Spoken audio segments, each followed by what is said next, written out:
The regional party Hugpong ng Pagbabago, founded by Davao City Mayor Sara Duterte, formally releases its senatorial lineup for 2019 polls. During the oath-taking of over 6,000 new members of the party, Mayor Duterte revealed their senatorial bets. These include Presidential Spokesperson Harry Roque, Bureau of Corrections Chief Ronald De La Rosa, Manila Mayor Joseph Ejercito Estrada, and his son incumbent Senator J.B. Estrada. The lineup also includes Ilocos Norte Governor Amy Marcos, Congresswoman Pia Cayetano, incumbent Senator Cynthia Villar and Sonny Angara, Maguindanao Representative Sajid Magundadatu, and Special Assistant to the President, Bongo. Mayor Duterte asked all the members of her political party to support their senatorial bets. May I get your commitment na dili na sila kinahanglan mubalik dinhi sa Davao Region sa kampanya kay atuan na silang suportahan diretso. Di na sila kinahanglan mutindog sa atuang mga stage sa kampanya para sa ilahang kandidatura. Let us give them our full support for the 2019 elections. Ilocos Norte Governor Amy Marcos is hoping President Rodrigo Duterte will not resign even though he named her brother, former Senator Bongbong Marcos, as among his preferred successors. Duterte on Tuesday said he is ready to step down if the likes of Marcos or Senator Francis Escudero will succeed him in office. While on Thursday, presidential spokesman Harry Roque said Duterte may turn over the reins of government if Marcos wins his electoral protest against Vice President Leni Robredo. Though Governor Marcos is thankful for Duterte's faith in the abilities of the former senator, she urged him to stay in office as Filipinos still need his services. Hindi po nagmamadali si Bongbong, walang nagmamadali sa amin. Higit sa lahat, kailangan pa natin si Presidente Duterte. Siya lang ang tunay na warrior leader na kailangan natin magbigay ng pagbabago dito sa ating bansa. The Department of Health warns hospital staff to respect their patients or face charges following reports on poor performance rating across the country. JL Asayo tells us why. Patient satisfaction is an important factor in assessing the quality of services a hospital provides. That is why Health Secretary Francisco Duque III cannot simply accept the poor performance rating of hospital employees nationwide. During his visit to the groundbreaking ceremony of Bulacan Medical Center on Thursday, Duque cited a report where more than 50% of patients across the country expressed dissatisfaction with the services they get from several hospital staff, particularly from nurses. 30% ang nagsasabi ay they somehow felt respected every time they access. 18% lang nagsasabi na satisfied sila. Ayun na nga, yung the rest sinasabi, hindi, kulang sa respeto, kulang sa magandang pakikitungo. Duque stresses that patients should be treated with utmost care and not with cruelty, as it is expected that patients are persons in pain or in vulnerable conditions. Pinapakiusapan ko kayo, bilang mga lingkod bayan, ay inaasahan ng ating mga kababayan ang isang dekalidad na serbisyo. Ang pagka sinabing dekalidad na serbisyo, kinakailangan kasama nito ang magiging maawain, ang mapagpasensya at ang nararanasan na sakit. Huwag natin suklian ng sungit, ng pagdarabog at kawalan ng paggalang. The Health Secretary warns of filing administrative charges or worse, order the dismissal of medical staff mistreating and disrespecting their patients. Pwede yan makasuhan under the admin code sa Civil Service Commission. Ay tumatanggap tayo ng mga reklamo sa 16565 at saka sa Presidential Helpline Hotline. JL Asayo, UNTV News and Rescue. And for our personality in focus, attorney Glenn Chong reveals that what transpired with former Senator Bongbong during the 2016 polls mirrors what happened to him when he sought for re-election as a congressman in 2010 and who he thinks is behind the alleged 2016 election fraud. Charlie Robredo tells us more in this report. Tanggulang Demokrasya spokesperson Atty. Glenn Chong stated that he will tender his evidence if given another chance to prove that fraud in the automated election was committed. Chong, who represented the Lone District of Biliran, was elected as a member of the House of Representatives and held the position for 3 years before he lost his re-election bid to Rogelio Espina, in which he believes the election process was rigged. Given what he went through during his re-election loss in 2010, the attorney revealed who he suspects spearheaded the alleged 2016 election fraud. Ang sagot ko dyan is, who would have been in a position to do that? Do you think the opposition can do that? They would not be able to do that because hindi naman nila hawak ang COMELEC at Smartmatic. Who would be in control of COMELEC and Smartmatic? Si Andy Bautista. Because he was chairman at that time and look where he is now. He's hiding. Bumalik ka dito sa Pilipinas, Andy Bau, harapin mo yung Senado, harapin mo kami, and that's the only time you can prove na mali kami. Chong, who has been questioned for his credibility, clarified that he is not a supporter nor the attorney of former Senator Bongbong Marcos. It would appear to be na parang nagsaside ako kay BBM. Because in this issue naman kasi, ang issue ko po ay dayaan sa halalan, which is parallel to the narrative of BBM. Chong emphasized that him being the victim of the automated elections in 2010 mirrors exactly what happened to Bongbong Marcos during the 2016 polls. Because si BBM was overtaken by presumptive VP Robredo around 3:26 ng umaga. The next day po, di ba? Naubos yung lamang ni BBM na 943,045 votes. So, by around 3:26 ng umaga, umangat na po si Ginang Robredo. Ako naman, noong 2010, na-overtake din po ako ng kalaban ko at 5:46 in the morning of the next day. The lawyer stressed that he has no ill feelings towards Vice President Robredo and his tirades are just all about the elections. Personally, wala ho akong objection sa kanya. If you will look at my posts in Facebook, in social media, wala ho akong personal na patama sa kanya. So, kung sino man ang nadaya, then doon magtutugma talaga yung narratives namin. But in this case, ang nadaya si BBM. So, yun, magtutugma and I would appear to be like that. But in fact, it's not. I will just present the facts and it's up to the public to make their conclusion. Charlie Barreto, UNTV News and Rescue, Philippines. The local government of Quezon City announced a suspension of classes in all levels, both in public and private schools on Monday, August 20. This is to give way for the commemoration of the 140th birth anniversary of President Manuel Luis Quezon.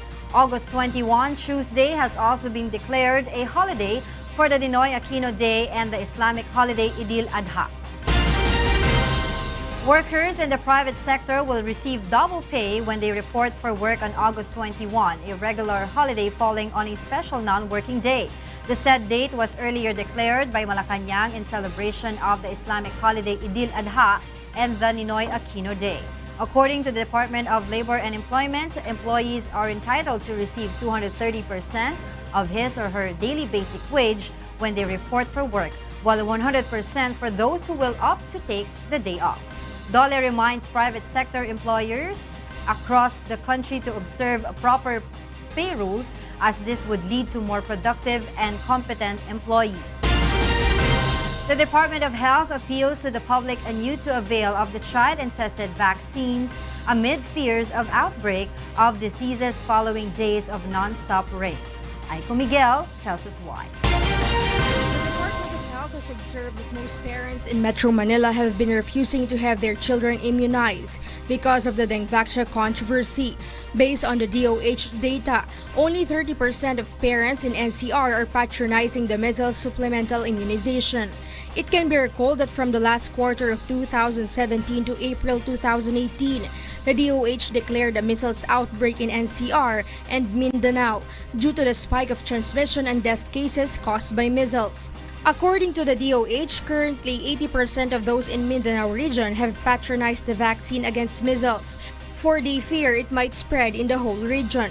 But in NCR, parents remain doubtful on the efficacy of vaccines. The measles immunization, supplemental immunization coverage remains to be low. But we continue to provide the immunization and hoping that the families, the parents, change minds and that they will eventually bring their children to the health facility. But for some parents, they still trust the program of the government. Sa akin talaga, kapag kailangan talaga, papayag talaga akong babakuna ng anak ko para sa proteksyon ng mga bata. Magkaiba naman yung Dingbaksya at saka yung bakuna eh. Sa Dingbaksya ako talaga, wala akong tiwala dyan. Sa totoo lang. Pero pagdating sa mga bakuna, malaki tiwala ko dyan kasi dyan lumaki yung mga anak ko.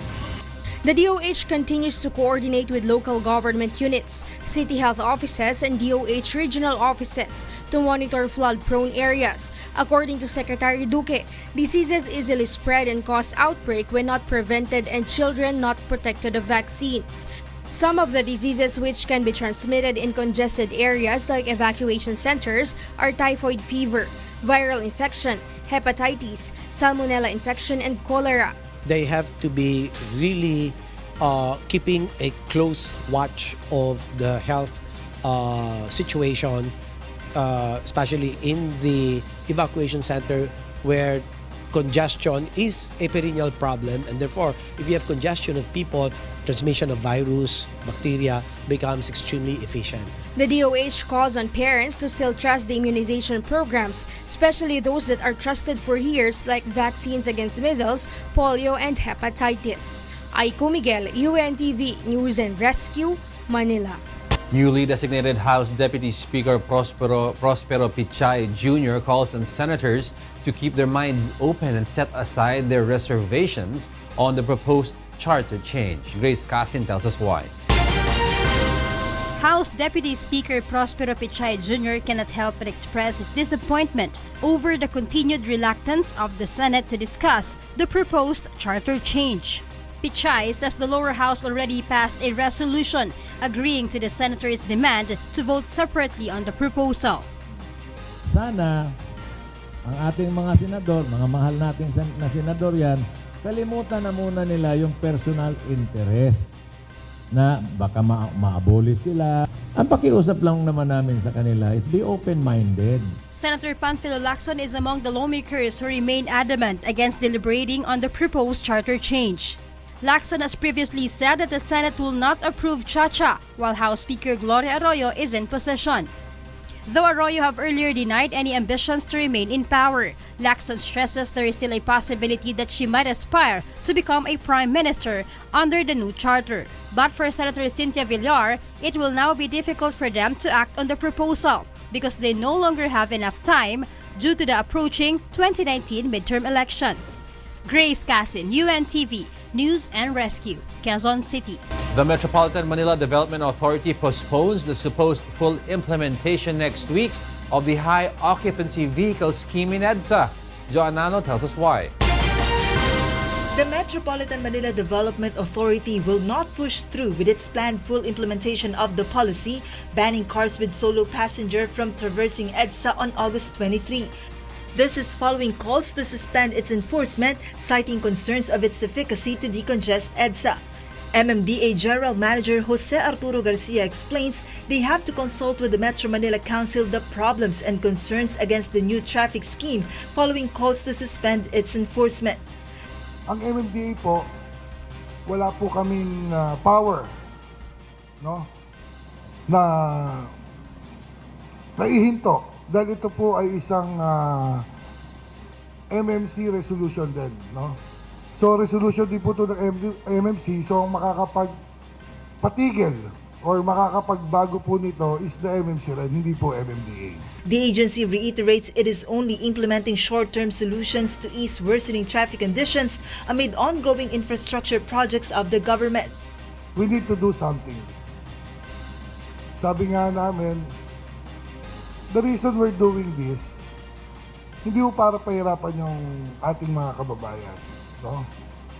We're doing this kasi nga, we're waiting for the long-term solution. The infrastructure, ginagawa na. Though the agency puts on hold the policy's full implementation, it continues to appeal for motorist cooperation in the ongoing dry run.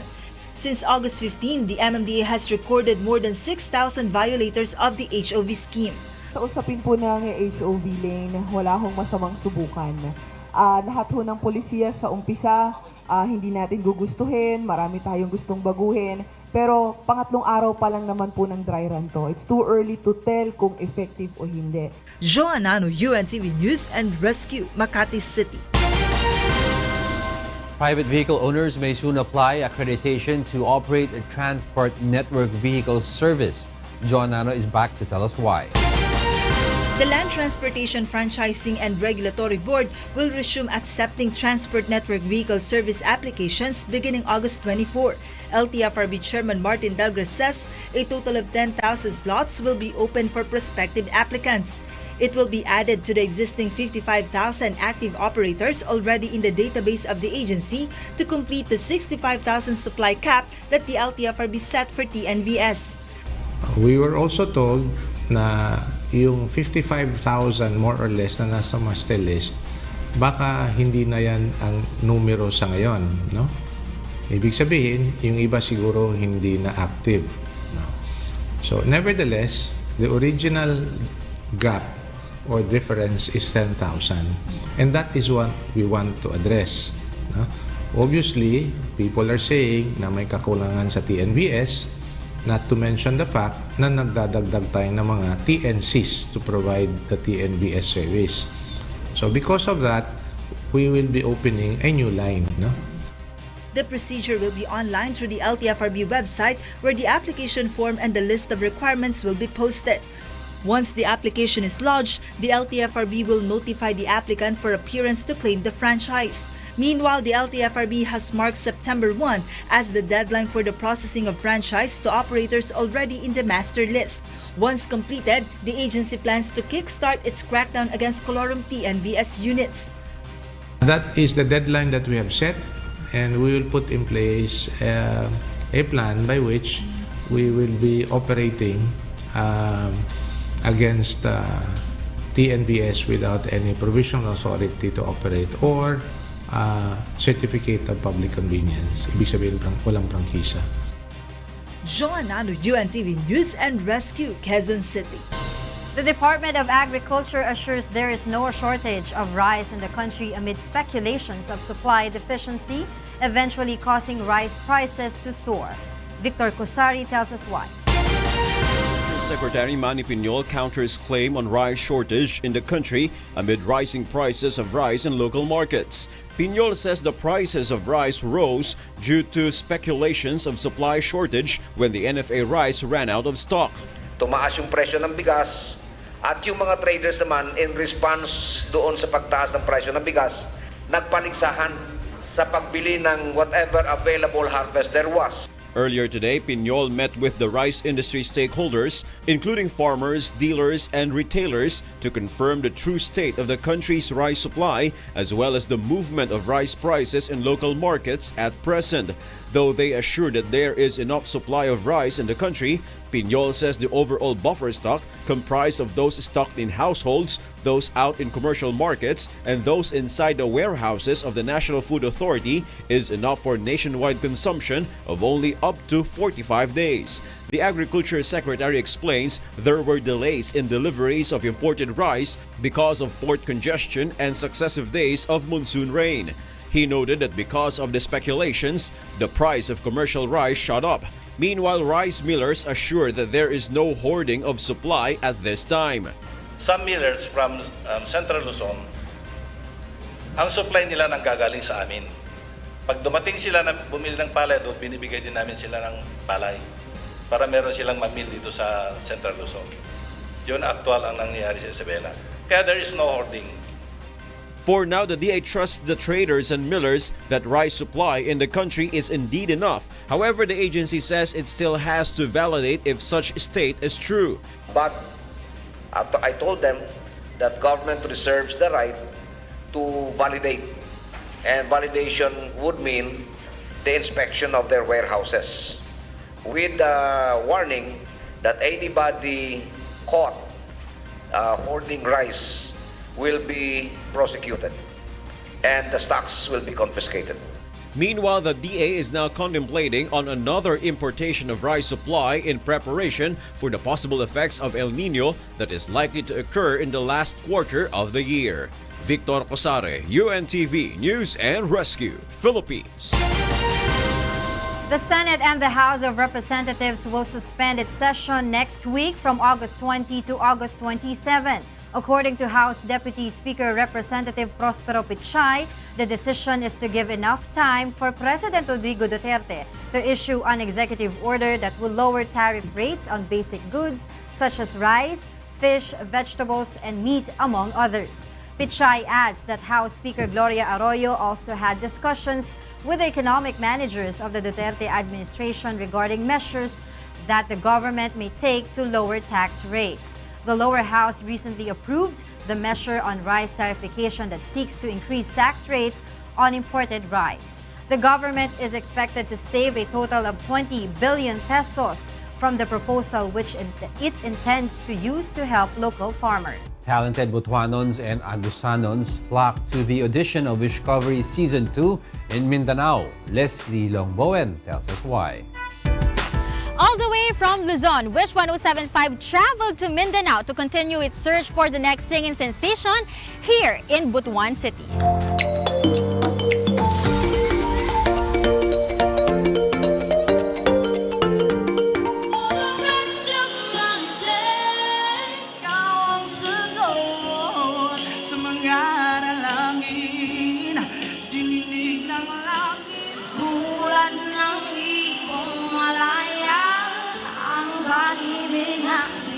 Among the auditionees is Novi Ayunzo, a first-timer in singing competitions.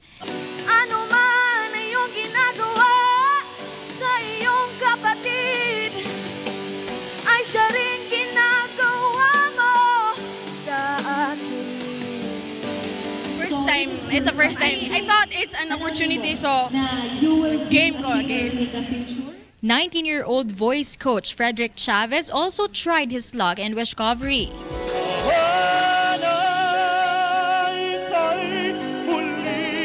Makita ko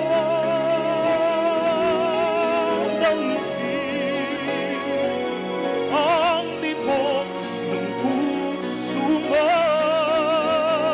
Gusto namin maipakita yung talento ng taga Mindanao kasi medyo nagkukubli na yung mga talento dito kaya dapat ilabas na namin to. Meanwhile, a blind auditionee brought inspiration to the crowd. Kailangan mo ibay ang loob kung mayroong pagsubok man. Ang liwanag kay di magtatagal at muling mamamasdan. Gusto ko pong ipakita yung talento ko sa lahat kahit na po may kapansanan po ako. Gusto ko pong maging inspirasyon sa lahat. After Butuan City, Wish 1075 will hold its Discovery auditions in Metro Manila, August 20 in Robinson's Place, Manila, and August 21 in Robinson's Place, Novaliches. Leslie Lomboan, UNTV News and Rescue, Butuan City.